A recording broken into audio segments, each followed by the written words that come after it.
দীপকে নিয়ে আমরা যে কি চিন্তায় আছি সব কিছু তো পাবলিকলি আমরা বলতে পারছি না, তাই সাজেশনটাও এভাবে চাইতে পারি।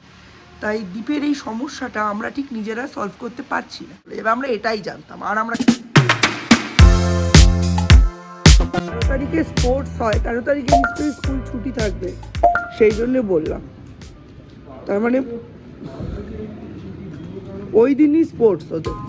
আজকে দীপের বায়োলজি প্র্যাকটিক্যাল প্লাস ভাইভা। সেই যে বায়োলজি প্র্যাকটিক্যাল, যে খাতাটায় কালকে হাসতে হাসতে সমস্ত কিছু ছবিগুলো আঁকলাম, জানেন 23টা ছবি বাকি রেখেছিল আমার জন্য। সেই ছবিগুলো এঁকে দেওয়ার পর আবার বলছে চারিদিকে বাউন্ডারি করে পয়েন্টিং করে দাও। আমি বলেছি না, ওইসব আমার দ্বারা হবে না, নিজে করে নাও। ও এখন পরীক্ষার জন্য বেরিয়ে গেলে আমি টুকটুক করে রান্নাটা সেরে নেবো। আজকে বেশি কিছু রান্না করব না, দেখি কি করি। এখন আমাদের বাড়িতে টানা 2-3 দিন হয়ে গেল খুবই একটা টালমাটাল পরিবেশ। এই কদিন পরেই মোটামুটি মার্চ নাগাদ দীপের যে বোর্ডস এক্সাম সেটা শেষ হয়ে যাবে। তারপর তো নিট দেবে, প্লাস আরও কিছু পরীক্ষা দেওয়ার কথা হচ্ছে, যেমন সিইউইটি, এরকম আরও কিছু নাম বলল, যেগুলো সম্বন্ধে আমি খুব একটা জানি না। এবার সেই কারণেই দীপের সময় ধাক্কাটা প্রত্যেকবারই একটু বেশি লাগে। হ্যাঁ, দীপের সঙ্গে এক্সপিরিয়েন্স হয়ে গেলে সৌর্যের ক্ষেত্রে ব্যাপারটা আর ওরকম হবে না, তখন অনেকটাই রাস্তাটা আমার চেনা থাকবে। বাট এবারে বড্ড সমস্যা। ঠাকুর নমস্কার, ঠাকুর নমস্কার। রোজ ভুলে যায়। অত সাইডে যাচ্ছিস কেন? পাটা পিছলে ড্রেনের মধ্যে পড়ে গিয়ে মুচকে যাবে। এখনো কুয়াশা স্ক্রিনে ধরা পড়ছে। সামনে ব্যাগ নিয়ে হবে। এই নীল রঙের মাফলার কাম হেড ক্যাপটার কথা ভুলেই গিয়েছিলাম। কালকে একটা মেয়ে দেখছে একটা মেরুন হোয়াইটের কম্বিনেশন পরে যাচ্ছে। আমার এরকম একটা ছিল না, দুটো কিনেছিলাম। একটা হচ্ছে গ্রিন অ্যান্ড হোয়াইটের কম্বিনেশন, আর একটা এই ব্লু অ্যান্ড হোয়াইট। তো গ্রিন অ্যান্ড হোয়াইটের কম্বিনেশনটা মায়ের জন্য কিনেছিলাম। মা একদিন পরলো, পরে বললো বাবা কান ঢাকা, গলা ঢাকা, আমার কীরকম দম বন্ধ হয়ে আসছে। ওটা মনে হয় দিদিকে দিয়ে দিয়েছিল। আর এই যে আমারটা কালকে বের করেছি, টোটোয় যাওয়ার সময় খুব লাগবে, নাক মুখ চেপে নেবো। চলুন, দীপ বেরিয়ে গেল।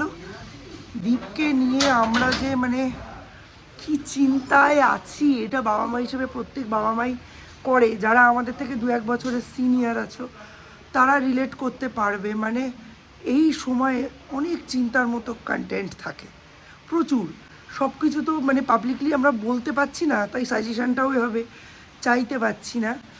দীপ তো তোমরা জানোই পড়াশোনায় খুবই ভালো, তাই ওর নজরটাও স্বাভাবিক উঁচুর দিকে। কিন্তু তা বলে আমাদের source of income, source of এইসবের পেছনে তেল ঢালার যে সোর্স, সেটা তো লিমিটেড না, সীমিত। দুটো সন্তান, দুজনকেই আইসিএসসি বোর্ডে পড়িয়ে বড় করা, তাদের জন্য বেস্টটাকে তাদের জন্য চুজ করা ইজ ইজি।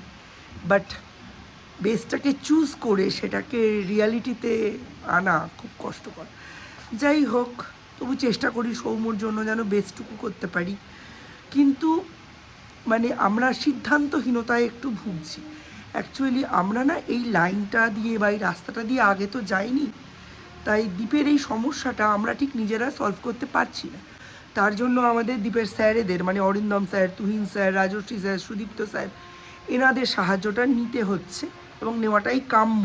কারণ তারা কেউই আমার যুগের সেই বাবাদের টিচারদের মতো বয়স্ক নয়, সবাই কম বয়সী, সবাই খুব ভালো কেরিয়ার সাজেস্ট করেছেন দীপকে, যে নিটের পরে কি এক্সাম দেওয়া যায়, নিট যদি পেলো তাহলে কি স্টেপ নেওয়া যায়, নিট যদি না পেলো তাহলে কি স্টেপ নেওয়া যায়, কোনটা করা উচিত, কোন ইউনিভার্সিটি, কোন সাবজেক্ট বেশি প্রমিসিং, কোন কেরিয়ার পাথ ওর জন্য সুইটেবল। তো এইসব নিয়ে প্রচুর আলোচনা চলছে বাড়িতে লাস্ট 5 ডেজ, এবং আশেপাশে আলোচনা করে দেখলাম বাচ্চা কাছে যখন 12-এ ওঠে তখন এই আলোচনাটাই চলে। ঠিক আছে, সুতরাং আমরা আলাদা কিছু করছি না বা আলাদা কোনো সমস্যার মধ্যে দিয়ে যাচ্ছি না। ঠিক আছে, যা হবে সবটাই তো দেখতেও পারবেন, জানতেও পারবেন। আমিও দেখতে পাবো, জানতে পারবো, কারণ আমিও এখনও কিছু জানি না। আর আমাদের সময় না বাবা মারা এত ওপেন ছিল না, এত আলোচনা করতো না, এত অপশানও ছিল না। আর থাকলেও আমরা জানতাম না, তখন নেটও ছিল না, মোবাইলও ছিল না, কি জানবো। তখন একটাই ছিল, জয়েন্ট এন্ট্রান্সে বসো, হ্যাঁ, যারা বা ডাক্তারি নিয়ে পড়তে চাও তারা ফিজিক্স কেমিস্ট্রি বায়োলজি, আর যারা ইঞ্জিনিয়ারিং নিয়ে পড়তে চাও ফিজিক্স কেমিস্ট্রি ম্যাথ নিয়ে পরীক্ষা দাও, আর যারা দুটোতেই বসতে চাও তারা ফিজিক্স কেমিস্ট্রি ম্যাথ বায়োলজি নিয়ে পরীক্ষা দাও। যার কম্বিনেশনটা ক্লিক করে যাবে সে সেই দিকে চলে যাবে। আমরা এটাই জানতাম, আর আমরা কিছু জানতাম না। ক্লাব উঠে গেছে, এত পুরনো। এটা মায়ের হাতে বানানো, ঠিক আছে, কাঁথা, মানে মায়ের যেরকম ক্ষমতা সেই অনুযায়ী বানিয়েছিল। এর উপর একটা কভার দিলে খুবই ভালো হয়, কিন্তু এখন এসবের ওপর কে আর কভার দিয়ে দেবে আমায় বলুন দেখি। এই দেখুন একটা তরফ উঠেই গেছে, তার উপর নীলটা ছিল, তার উপর সাদাটা ছিল। ঠাকমার শাড়ি দিয়ে করা এটা, মানে আমার ঠাকমা শাশুড়ির শাড়ি দিয়ে।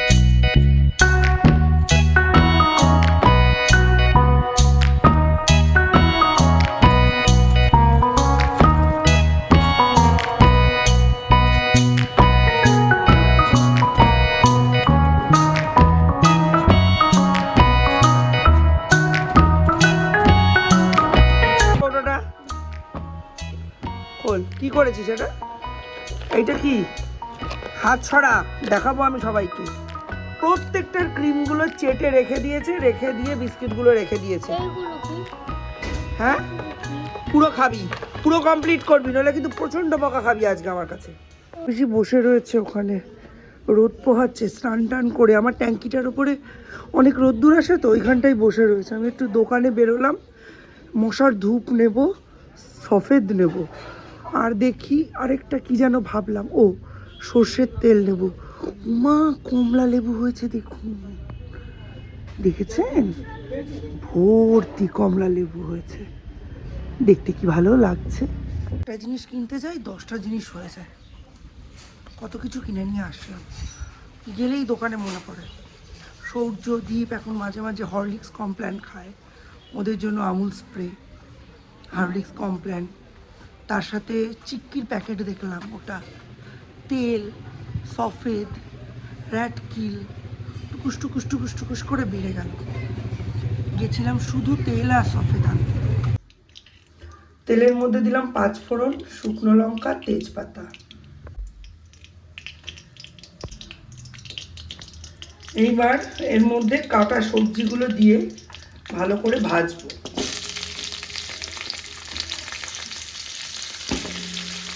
আমি নিয়ে আসলাম মুদিখানা থেকে। এবারে আমি ইচ্ছাকৃতভাবে ফরচুন আনিনি, এনেছি জ্যোতি কিরানি। একমাত্র জ্যোতি কিরানি আপনাকে 1 লিটারের প্যাকেটে দেবে 910 গ্রাম। এই দেখুন 910 গ্রাম। ফরচুনে এটা কমাতে কমাতে 850, 860 এরকম করে দিয়েছে।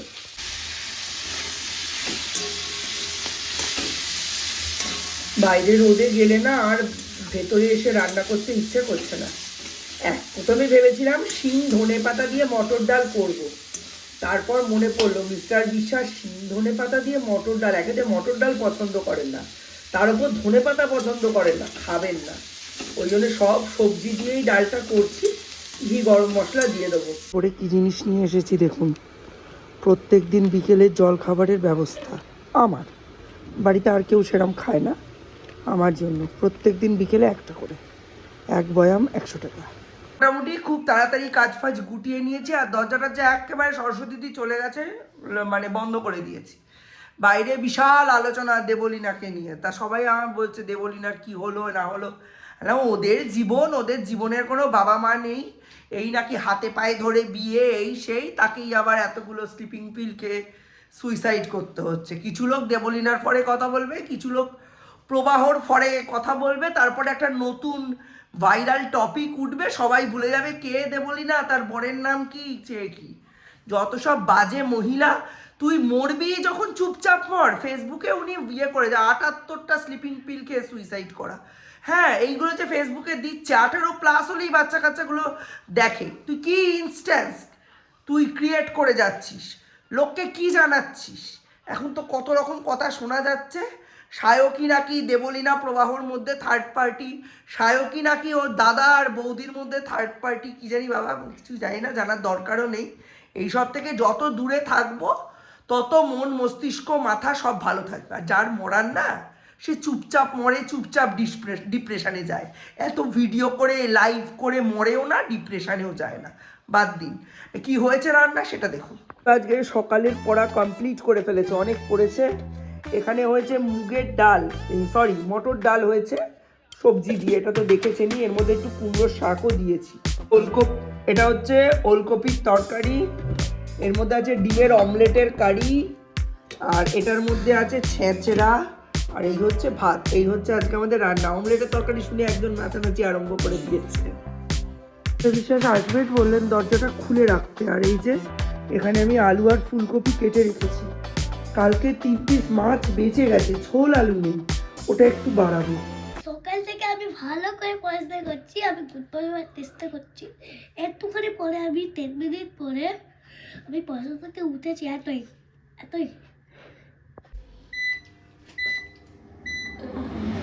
আমি পুরো এবিসিডি লিখেছি, স্মল লেটার লিখেছি, আর কি লিখেছি?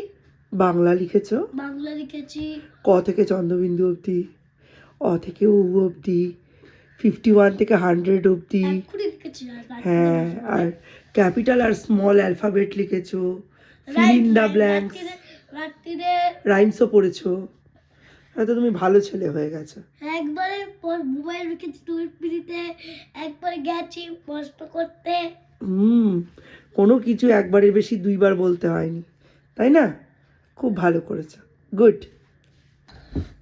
হাতে এই শাবাশ।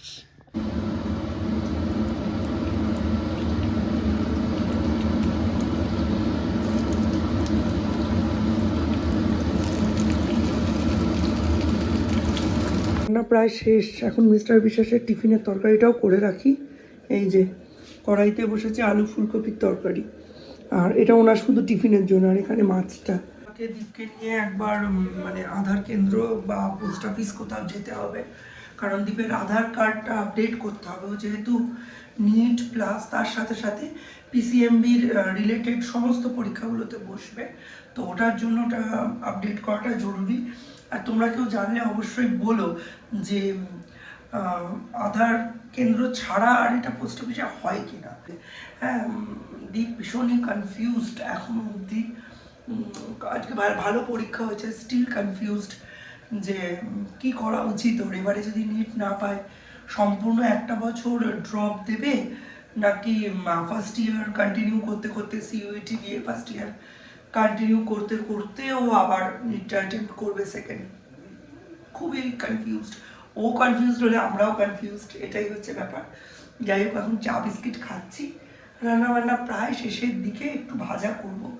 ভাজা ছাড়া তো আমাদের বাড়িতে চাউমিন কিছু হবে না। বেগুন ফুলকপি কিচ্ছু নেই, কালকে স্যাটারডে।